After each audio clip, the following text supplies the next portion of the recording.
take a little bit to get settled in and things. Oh, now you decide to do the fucking leaf blower. Damn you. That's nice of you.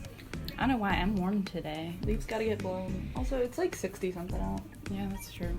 It's chilly out. I'm warm. Alright, so. Hello, and welcome to Ladies' Lunch.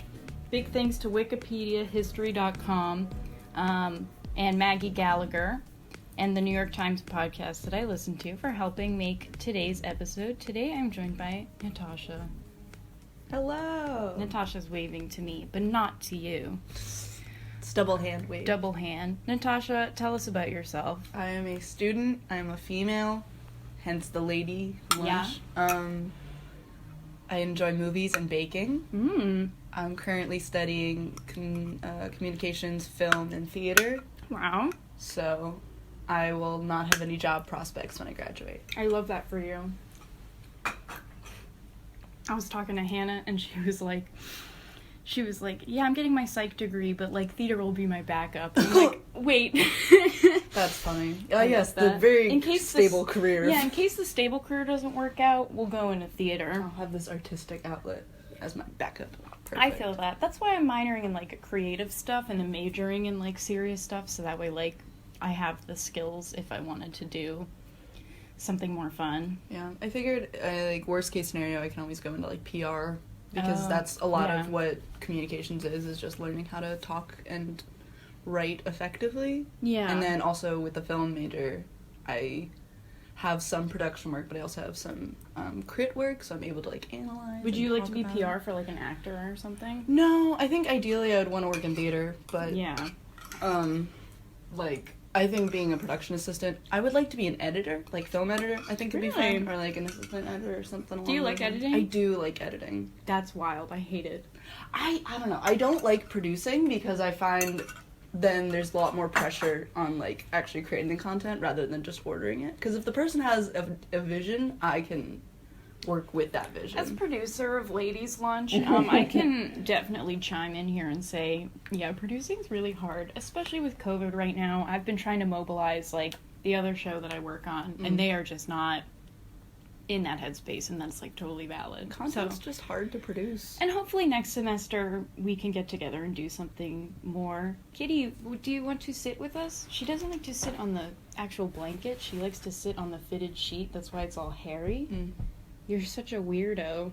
She looks content. We'll let her. That's her new spot. She's been chilling under the chair. She likes it. It's a little fort. Yeah. It's very fun. People do love forts. Cats also love forts. The aroma of the room today is the Fuck Yeah candle. It's named as Fuck Yeah candle? It's a celebratory candle. Heck yeah. Because we're celebrating the life of RBG today. Yes. Segue! Wow! She segued so good. Amazing transition. I know. I'm very excited to talk about RBG today because she's really cool. Oh, dang it! I should have worn my RBG socks. I washed them today. It's fine. She'll be okay with it. That's fair. I listened to this great New York Times podcast, The Daily. Big fan. Love The Daily. So they did a good episode about her. So I did get a good amount of like info from there too, just like little anecdotal stuff. But yeah, a good chunk of it's from Wikipedia. And again, shout out to our girl, Maggie. So I'm now not the only person who works on this show, which is very exciting for me. So basically, I just wanted to talk about this super cool lady and why she's, like, super cool and exciting. So this is just going to be a positive episode, because most of our episodes are very complainy, which is what I enjoy doing in my spare time. I mean, you gotta. With the world we live in. What else can you do if not complain? Exactly. And I'm sure towards the end I might get a little complainy when we talk about her legacy. Because as we know with the current situation, things didn't go the way she wanted or how we wanted. And that is life. Yeah, her dying wish wasn't respected, so that's fine. That happens to the best of us. So Ruth, our girl Ruth, was born in Brooklyn, New York. Flatbush. Oh, in 1933. She was a cheerleader, and she did twirling and stuff. And she didn't really show any signs of having a dissenting opinion towards the status quo when she was a kid. But she grew up in a low-income working class neighborhood. Her mom was a big influence on her. teaching her, like, to value independence and, like, being educated, and she did go into, like, academia for a good chunk of her career. And she married Martin D. Ginsburg. Wish she called him Marty, but I wish she called him Marty D. That's fine. She married him in 1954 after they graduated from Cornell. And she said that she loved that he valued her for her brain. Aww. And not just that, like, she was like, he actually cared about my opinions. And I'm like, crazy. What a concept that a man would care about women's opinions. It's crazy town. And so he was, like, in the army, and she went to Harvard Law School while she was a mother, and she was one of 8 women in a class of 500. And, like, the dean sat them down and was like, why are you here taking the spot of a man? Like, justify it.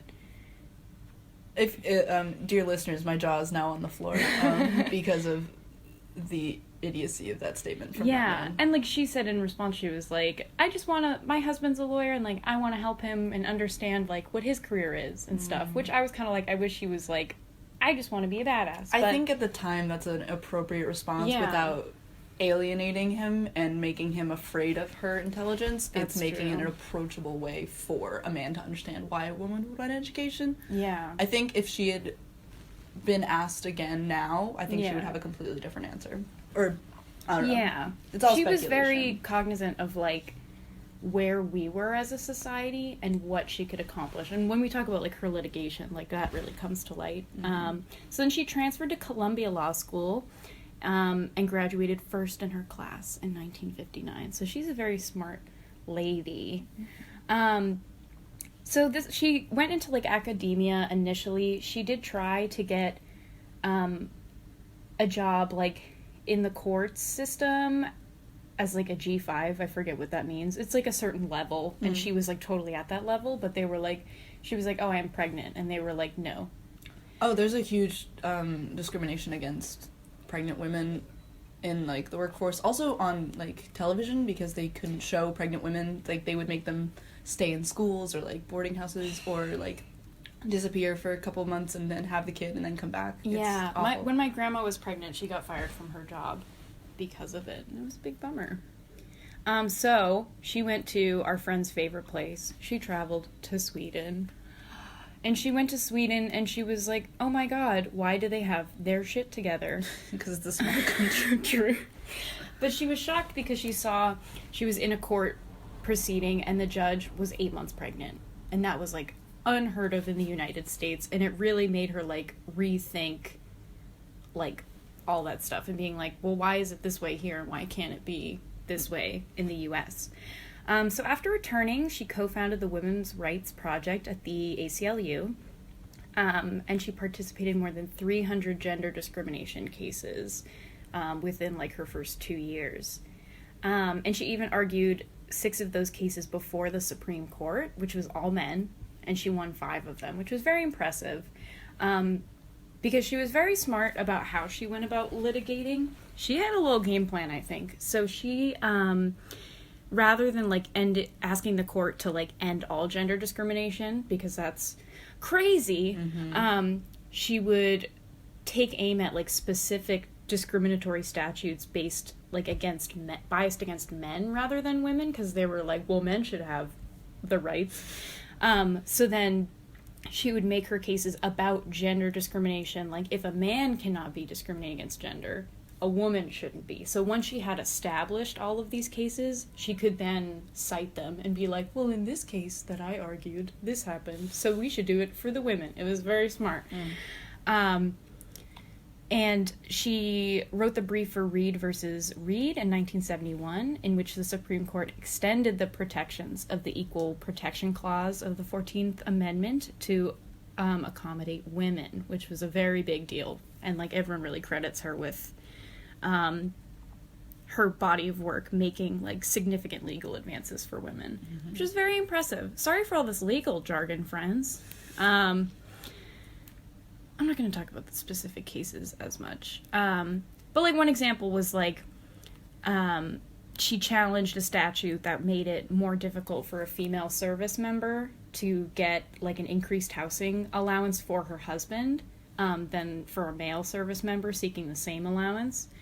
and was like, this is treating women as inferior, so you should do that. If men need to send money home to their wife, then women should be able to do the same.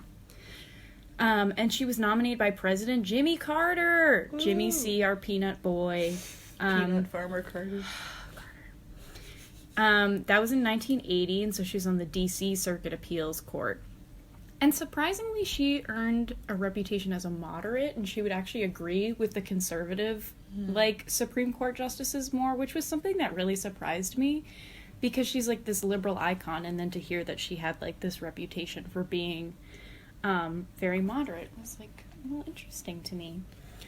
And she just freaking crushed it there, obviously. And then in 1993, she was nominated by President Bill Clinton, Billy C., to the Supreme Court.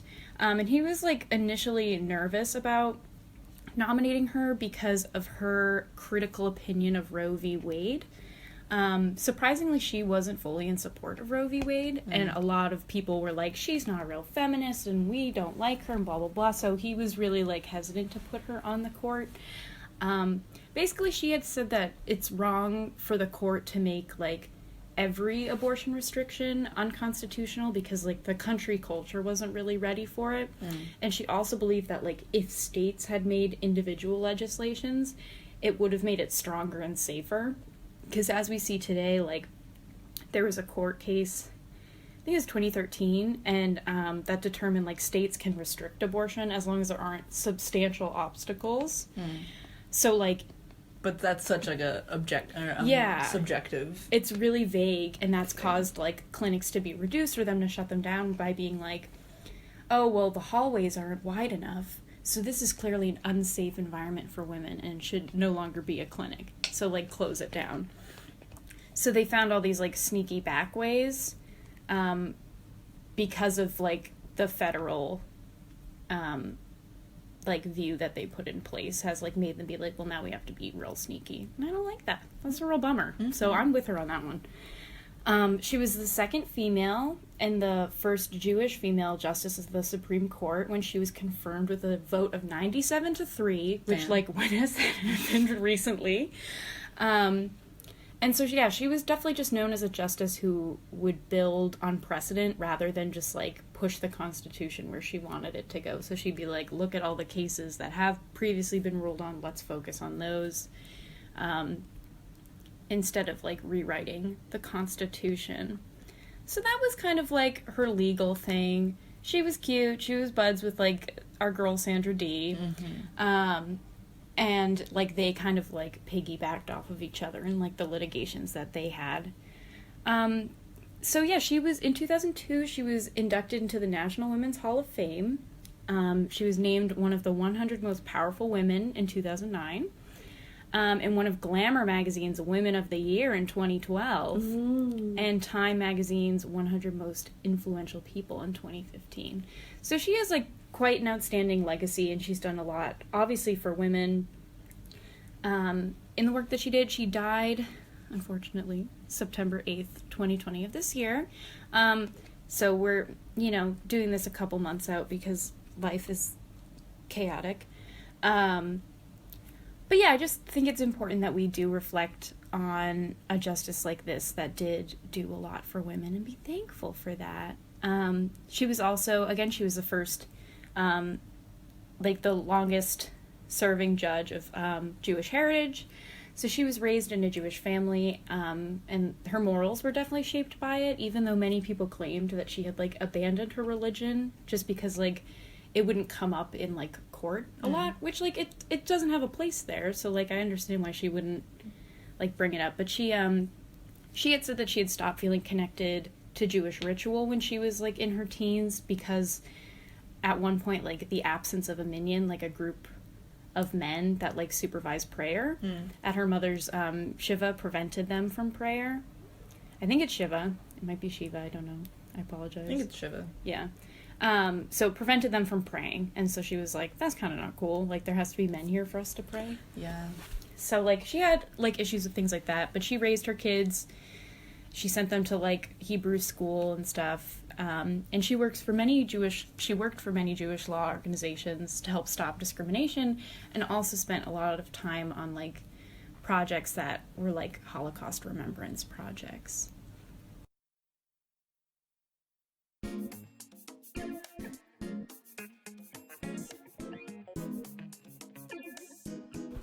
Hi friends, I hope you're enjoying our episode on Ruth Bader Ginsburg. I just wanted to thank you for listening, if you're listening, and remind you to please follow us on Instagram at ladies_lunch_podcast and our YouTube Ladies Lunch Podcast. It really means a lot. Also check out UPTV, our like branch organization, at uptv.myportfolio.com, where you can learn more about our organization. And thanks for listening, and let's get back to the episode.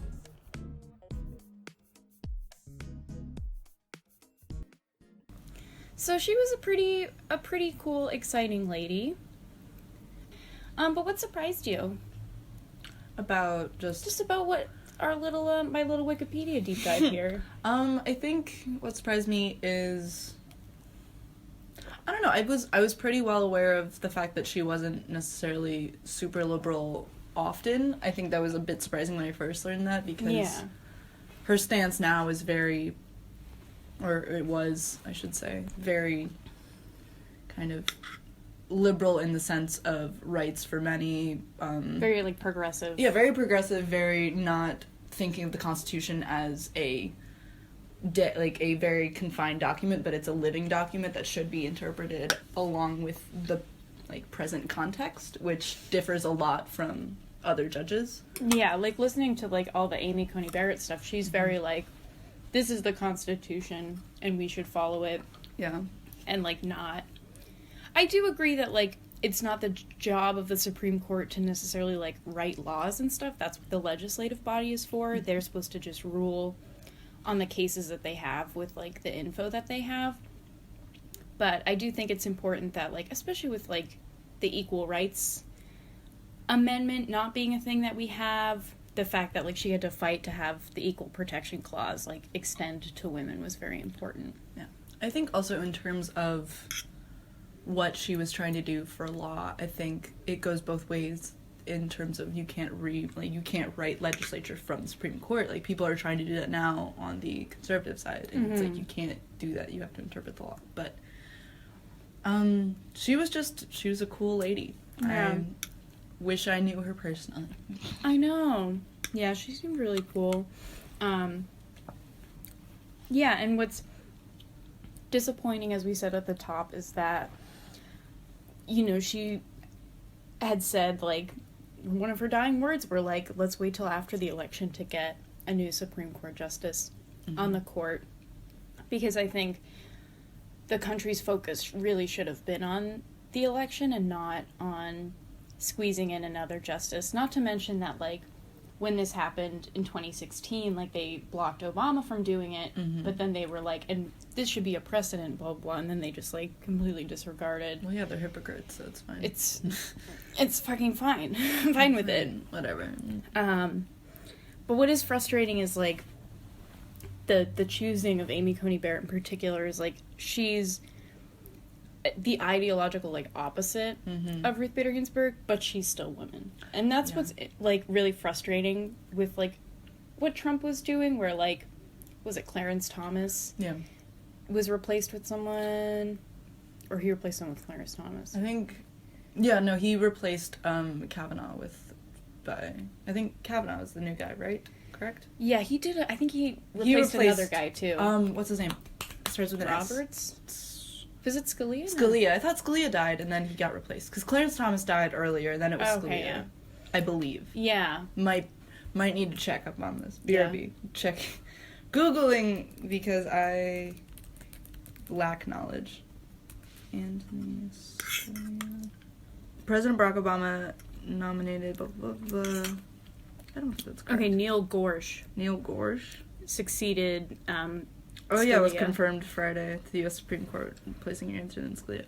Who was Kavanaugh, then? Am I dumb? Anthony Kennedy. Brett Kavanaugh. He replaced Kennedy. Ah, yeah.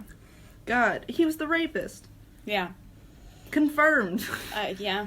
Wow. That was very frustrating. That's another one for women. The whole, like, Kavanaugh case could be, like, its own fucking episode. Just, like, because watching confirmed rapists in our government, and they don't care at all. And then having because that compared with any woman who has a scandal, and then they're no longer legitimate. Like, my thing is, like, okay, yeah, you want to have a conservative justice, you want to overturn Roe v. Wade, okay, fine, like, that's your prerogative as the Republican Party to go that way, but it doesn't have to be a rapist. Like, it could have been literally anyone else. And it could have been Coney Barrett earlier. True, exactly. Like, I think that they weren't really listening to what people had to say about their objections. They're like, this is a witch hunt, you just don't want a conservative justice on the court. And it's like, I mean, yeah, that's part of it, but I think a bigger part of it is, like, it's such a fuck you to women everywhere to be like, you're not believed and you're not valued. Well, that's the entire kind of... Well, not... This is a very broad blanket statement, but the Conservative Party doesn't seem to value women as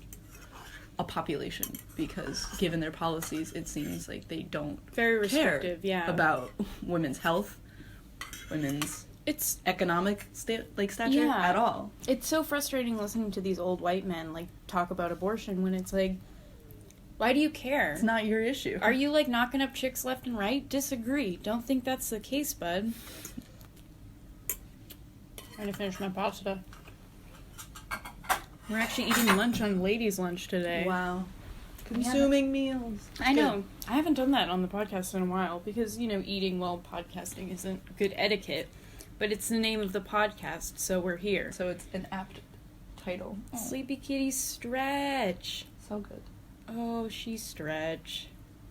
I think an important part of Ruth Bader Ginsburg, just to get back on, is her presence in pop culture. Like, I don't think any other Supreme Court justice has as big of a kind of that's so true media following. Like, SNL did caricatures of her, people did coloring books of her, all of that. No one has a Antonin Scalia coloring book or Antonin Scalia socks. That's so true. And I think that's definitely telling of what people saw in her and what people idolize about her, because they saw something that should be promoted and rewarded and, like, definitely broadcast to a larger audience. Yeah. And so that's why she gained so much popularity. And due to her policies, but as well in just, like, her presence. Yeah, she definitely has, like, just, like, an essence of her that, like, I think is she's very, like, what's the word? She has, like, a lot of humility and, like, just very, like, respectable. She's not, like, screaming and crying during Senate hearings like other people. Like, the fact that she was just, like, very calm and very smart with how she went about things was, like... And the whole, like, notorious RBG meme, like, I think that really had a lot... Kate McKinnon's portrayal of her is particularly fun. True. That's a Ginsburg is iconic, and just her dancing. Because, like, she does look like her in the portrayal, and it's funny because people often conflate SNL portrayals with real life. Like, I know I've done that with... Sarah Palin, yeah, That's like a big the one. biggest Or, like, one. George W. Bush. Like, all kind of political figures that get portrayed on SNL, they're caricatures, but then people... kind of cross over the characters into their real life, like Mitch McConnell on SNL. Bernie Sanders is Larry David. Like, prove me wrong. I see no difference. I think that they're the same person. Or even, what's his name? Alec Baldwin's portrayal of Trump. Yeah. It's so, like, it's such a to the nth degree of what Trump is actually like, but it's so, you can see such traces of truth in it, and so I think Kate McKinnon portraying RBG as, like, this badass person that insults and is witty left and right really kind of... Yeah, it does. It, like, gives her, like, extra presence. Yeah, I do think that that's a really important thing, portrayal of people in the media like that. It definitely influences... Like, watching, like, Kamala Harris, like, seeing Maya Rudolph's, like, portrayal of her on SNL makes me love her, like, so much. It's hard to, like, again, like, separate the caricature, because I'm like, I would love to think that Kamala's, like, a martini mom who just, like, is, just, like, such a badass, like... Just gives sassy looks left and right. She do be really sassy. I saw a really great clip of her where, like, a bee was flying around her, and she's like, a bee, and she went, at least it's not a fly. Good one, Kamala. That one got me.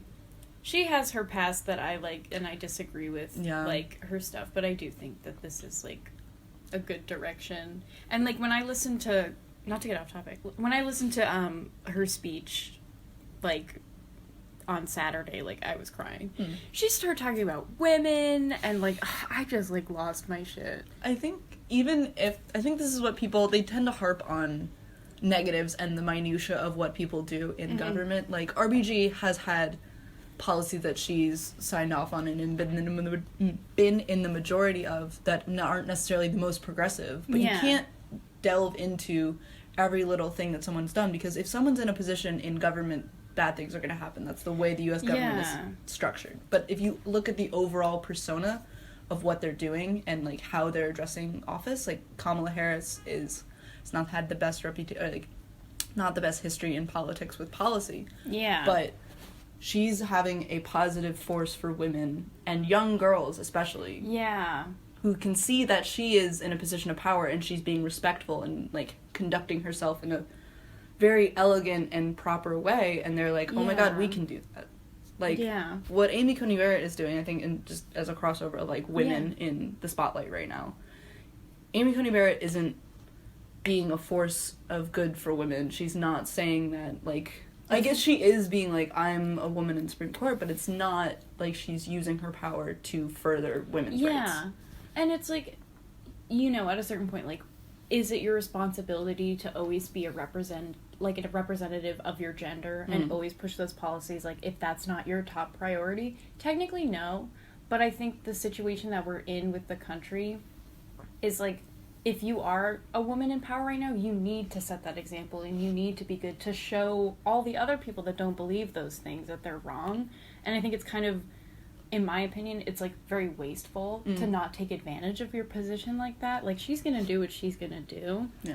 But, like, watching that was so frustrating because she kept on saying, like, I can't weigh in on hypotheticals and blah, blah, blah. But it's, like, it's not hypothetical. Like, it's happening. Like, we're clearly referencing things. The fact that she didn't acknowledge that it was actually, like, it's not answering questions and being, like, we all, like, the fact that we know that she is very anti-abortion, but that she would refuse to, like, say or weigh in on like, what she would actually do in power, when it's, like, these anti-abortion activists are the people that got her on Trump's radar in the first place.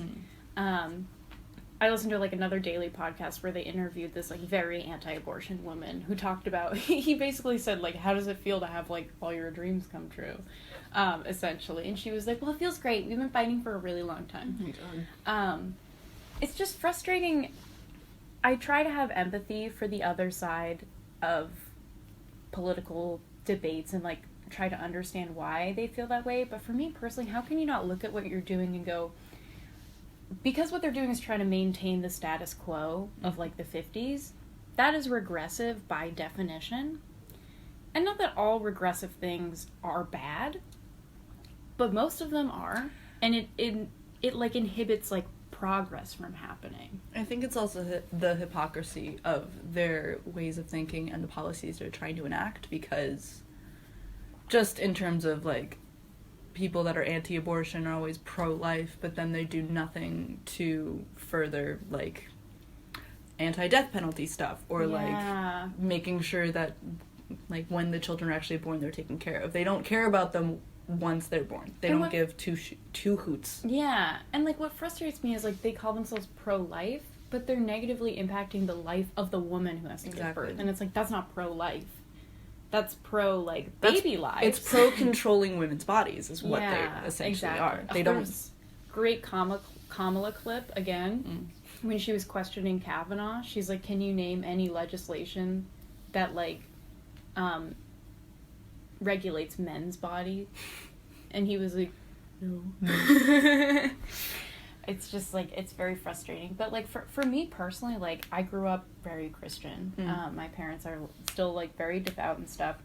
And when you grow up with that, you're, like, fed a lot of ideals. And I've seen October Baby. Like, I've been indoctrinated. And, like, even in high school, being in Massachusetts, a very liberal place, I was all like, wow, I'm like that, like, cool conservative chick. I'm, like, the only one here that's like that. And I'm pro-life and blah, blah, blah. And then when I, like, fucking started having sex and educated myself, I was like, oh, it really, like, isn't my business to tell anyone what to do with their body, because but it's also helped me have a lot more empathy for people that are pro-life, because I think a lot of people just go, well, they're just ignorant, and they're just blah, blah, blah, blah. And part of it is that, yeah, you do need to educate yourself on both sides of any debate, but I think it's like, when you're raised believing ideologically that life begins at conception, like, if I genuinely thought that, then I would be like, you shouldn't be killing these things that are alive. That would make me so angry if the government was allowing women to kill people. I see why they're angry and would be like, why is the government allowing it? That's fucked up. But again, it's just their opinion on how life starts, and I don't think that the government should have to, like, debate the philosophy of what is life. I think that's, like, that has no place in our government. I think it's just very silly. Do you think that well, you said that, like, education and information in, like, coming in helped with your understanding of the pro-life versus pro-choice movement. Do you think that there's a lack of education in, like, the Conservative Party, or do you think they're well educated and they're choosing their, like, opinions very wisely? I mean, it's like a case-by-case basis. I think people who believe one thing definitely try not to open up their views to the possibility that things could be different, so maybe they just haven't met these people and heard these stories. Like, during the Senate hearing, like, I think it's, like, Senator Feinstein from California was talking about how, like, when she was in college, women would, like, hurt themselves in order to, like, not have to give birth, and she was just like, I don't want to go back to that. I don't want to see that happen again. How do you feel about that? And she was just kind of like, I sad. It wasn't very, like... That's your statement? I sad? Yeah. So, like, that was, like, kind of the vibe that I got from her. I think... Like, she just didn't want to have to worry about it, kind of. Like, she could empathize, but not really take into consideration it. The woman has 7 kids. She clearly... And she also has the means to support those 7 kids. And many of them are, like, adopted as well. But I think people who are in these, like, privileged positions, it's hard for them to think, well, why can't they just, like, give the baby up for adoption? But it's like, to physically carry something inside you for that long, bring it to term, hold it in your arms, and then let it go, and just have to hope for the best that it's going to be a good family, is, like, so psychologically damaging. And I think that's not what people think about. They just think, just get rid of it. Yeah. Like, don't kill it, but don't keep it. And it's like, that's just very, very silly. And unless you're going to do a lot to reform, like, adoption and, like, healthcare and, like, even all the foster of these, care system. Even, if, like, to think about that, to think of the thought of, like, your child being put in foster care because you couldn't take care of it is, like, so horrifying, because people hear all these, like, horror stories. Like, my mom was, like, adopted as a baby, and she was really lucky, but her sister was born, like, 9 months later. And she was not, like, as lucky, and she got stuck with a bad family. So I think it's, like, a big thing that I remember my sister and I saying when we were kids was, like, choose the adoption option. But, like, we were white, middle-class people that, like, had parents where, like, my mom was like, if you got pregnant, I would help you raise it. Like, I was very lucky to, like... You had a support system. Be in that position, whereas a lot of women are not. And I think that not thinking about that is super, like, fucked up.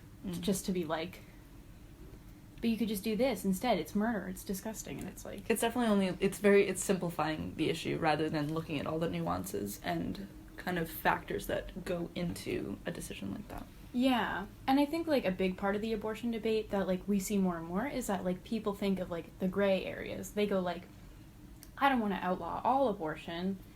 But just up until, like, 22 weeks. 22 weeks, or, like, these are the specific conditions in which it must happen. And I understand on a person-by-person basis, you are totally allowed to, like, justify things and come up with all these hypothetical caveats.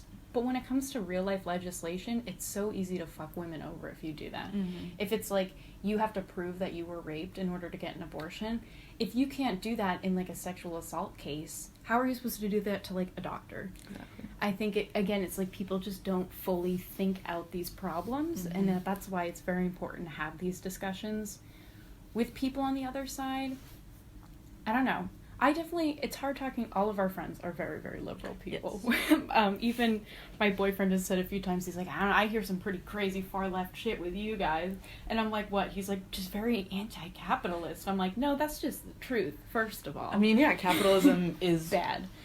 Not all capitalism is flawed. Bad. Capitalism is very flawed. Yeah. There are good aspects of capitalism, but capitalism at its core, going unchecked, is terrible. Yeah. As freaking Disney. I have a lot of feelings. Yeah, Disney. Yeah. They're killing diversity. It's fine. It's fine. It's fine. I was saying something. You were saying... oh, yeah, we're very liberal people. Very liberal people. And I've, like, had a couple, like, awkward conversations where I've been kind of, like... I feel very lucky that I have, like, this life experience of growing up this one way, because I think people, it's so easy to just go... oh, these people on the right are stupid. They'll never learn. They'll never change. It's just the same. But it's like, no, I was that stupid person. And, like, you are able to educate and learn. Especially, I think it is easier for women to understand, because it is something that could happen to them in their bodies. And so to then, like, understand and work out how you would feel carrying something and then giving it up versus, like, just not having to deal with that process at all, I think is very different. Although, isn't there... this might be a false stat, but I've seen, like, conservative or, like, Republican women are more loyal to their political party than to their gender. That's interesting. Like, yeah, and whereas, like, so they'll side with a policy that is more in line with their political views, then that would help their gender, which I'm not sure if that's a true stat, because I saw it a while ago. But from what I can see, at least of the conservative women in power, it does seem that way, because they're not doing stuff that benefits the gender, like their gender's health or like their gender's rights. It's more along I agree, and I totally see what you're talking about. Whenever I see someone holding a women for Trump sign, I just go, that is fucking an oxymoron, because, like, if you are for women, then you are for helping those who have been sexually assaulted. You're for rhetoric that praises women and makes them feel equal and not calling them dogs. Or commenting on their appearance. Yeah, exactly. If it has anything to do with their policy. Or, like, bringing up, being like, maybe the debate went so bad because she was on her period. Like, things like that, I think it's, like... I think there's an amount of, like, dissociation on the part of women who are like that. And I remember watching a documentary called 2016 that was about people the night of and, like, the morning after the election. And this one wife from Massachusetts, her husband was very conservative and stuff, and it just kind of seemed like she was going along with what he was doing. And then they interviewed her a year later, and she was like, learning more about him, I don't really like the stuff that he's done for women and blah, blah, blah. And again, it all comes down to, like, education and where you get your facts. You know, like, well, how do you feel about, like, the things that he's said about women and done about women? Does that not, like, upset you? Yeah. And a lot of women, their response to that is, like, boys will be boys. And I think that that's a mentality that's, like, super ingrained in people much older than us. I think they think that our generation is, like, young and crazy and, like, not just, they think we're uneducated just as we think they are. It's, like, kind of a back and forth thing. But I think growing up on social media especially, we just have this whole other view of the world because we've been connected to it for so long. So we just have this empathy that I feel like other people...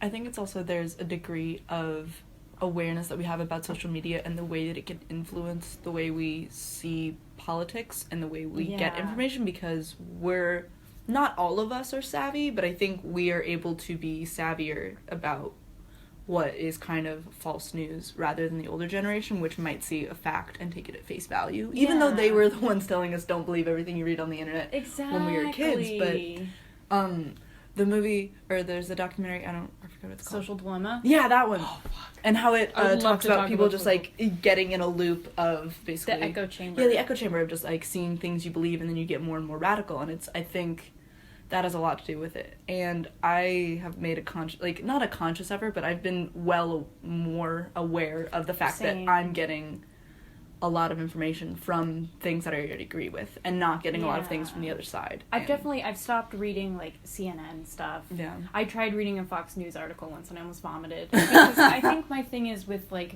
news networks like Fox and CNN, they're very biased in their reporting. Or even MSNBC. MSNBC especially. MSNBC is... very bad. CNN's better, but, like, it's still left. It's still very left-leaning. So, like, I have been listening to, like, more New York Times stuff and, like, NPR stuff that are, like, a little bit more unbiased. Not that New York Times is completely, like... I think they're very fact-based in terms of where they state their... Like, they do have op-eds, but New York Times and I think NPR are both kind of most towards the middle. Them's the facts. Yeah. They don't do a lot of conjecture. They don't say we. They don't identify with one party or the other. And they try to get... At least with NPR, I know they have both... They try to have people from both sides come and speak, which is really refreshing. I think that's very important because, like, now when I listen to things, I try to, like, pick out what they're saying that is just their opinion versus, like, fact-based stuff. Because I love John Oliver, and I do listen to political commentators kind of like that, and I do have to, like, go in my brain. He's just saying what I want to hear, too, and I do need to, like, do the research for myself. He's also saying it for... Like, people forget that it's a comedy show. Like, he does political...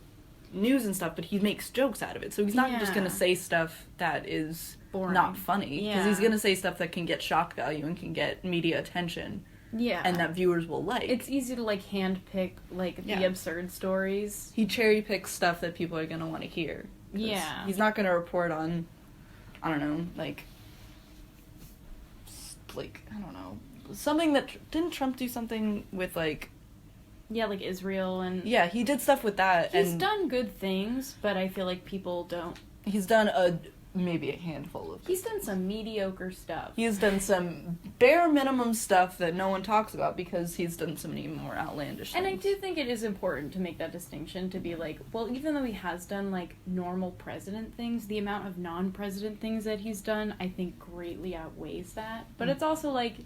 You know, don't completely shit. I mean, he's a white supremacist, so I'm gonna completely shit on him. Yeah, please do. But he's done nothing redeeming recently, yeah. And I do think that it's important to be very critical of the people that you support. Like with Joe Biden, like he's not he has sexual assault charges against. Yeah, he's not our first choice. No, but he's a step in the right direction as compared to going down the Trump rabbit hole that we're seeing. Speaking of being critical of people... Oh my god. After RBG died, a lot of people were coming on Instagram and being like, yes, RBG was, like, a amazing feminist icon, but also here's policies that she signed off of that have been detrimental to different things. And so I think that was an interesting kind of, not wake-up call, but definitely a sobering fact of, like, yes, she was a cool person and she did a lot of stuff, but there's also, like... things that she has signed off on that have been negative towards groups of people. And but that's like all politics, I think. I don't think anything is forever innocent or forever positive in politics because you can't please everyone. Yeah, and one thing that I do admire about Joe Biden was that he did say the crime bill was a mistake and that he didn't know the full force of what was happening. Saying that, crime in the 90s was fucking crazy, and, like, something had to be done, but what they did do wasn't long-term good or helpful for anyone, and, like, did make things worse, but they were trying to do something, because it's, like, the crime has drastically decreased since the 90s, but the 90s was a spike compared to the rest of the century. It's also really hard to see the ramifications of a policy that you enact so close to when it's enacted. And looking back retroactively, it's a lot easier to be like, this is a bad thing, this was a bad thing, this is what happened because of it, because in the moment, how can you, like... That's what's frustrating about it, having people, like, bring that stuff up. It's also, like, we've also learned so much since then, especially with, like, the Black Lives Matter movement and, like, these things coming to the surface more, and, like, the second wave civil rights movement. Like, I think I'm definitely a lot more educated now, and, like, in my thinking, like, even in previous podcast episodes, I'll listen, I'll be like, that wasn't really right. I think we are always learning and always trying to, like, do more. So I think by judging these, like, politicians especially, like, politics are fucking wild. Like, it's so hard to get exactly what you want done because you have to, like, compromise with other people. You always have to make concessions in order to get stuff done because... you're never, unless you have full control over every political branch, you're never going to be able to pass something without making concessions or cutting some deals with people and so you're never going to get the perfect deal that you want. Yeah. It's also, I agree with you, it's like looking back, being able to say I was wrong, or being able to reform an opinion with new information that's coming in, that's an important distinction that I don't think every politician has done. Yeah. But, like, Trump doesn't look back on what he did 4 years ago and say, that was a mistake, maybe I shouldn't have done that, or this was something bad I said, but Biden has somewhat of an ability to look back on his policy. And that I do admire, because even with Obama, like, we always, you know, we kind of, like, cherish those 8 years. Yeah. I think it's more of a comparison to the last 4 years. We go, remember that? But it's like, he was doing bad. He built the cages that the kids were put in, but it's the fact that they weren't put in there for as long, which is still, like, you shouldn't have done that. You shouldn't have built cages. You shouldn't have fucking done that. Yeah. But it's, like, what I don't really like about Obama is that he isn't very critical of himself. Mm-hmm. From what I've seen, I don't really see him coming out and talking about the wrongs that he's kind of done. Maybe just not enough time has passed in terms of his presidency. I also think because of where we are now, if he talked about his wrongdoings, I think it would give the more conservative side much more ammo in order to be like, see, Obama said he was wrong, Trump's great, Trump never admitted he was wrong. Yeah, which is so frustrating, because it's like, I wish on both sides they could do that. I wish that, like, people on the right could also be like, I've done wrong. Yeah. I apologize. Like, when does that happen? Never. Never.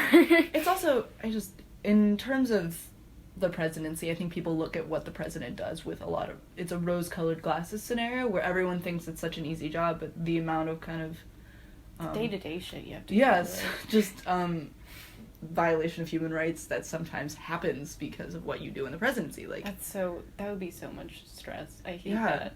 No. Like, Obama did it. Bill Clinton signed in terrible policies when he was president. Bush did it. Bush did terrible war things.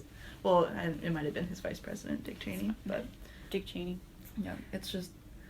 The presidency is an inherently dirty and corrupt job, and you can't go through... Like, it's almost impossible to go through with, like, a clean record. I think even now, because everything's so kind of complicated and tied together with global politics, and everyone owes everyone everything, it's hard to do it in a very square... Yeah. I was watching, I did watch this documentary for class about, like, the tourism industry in Jamaica. Ooh.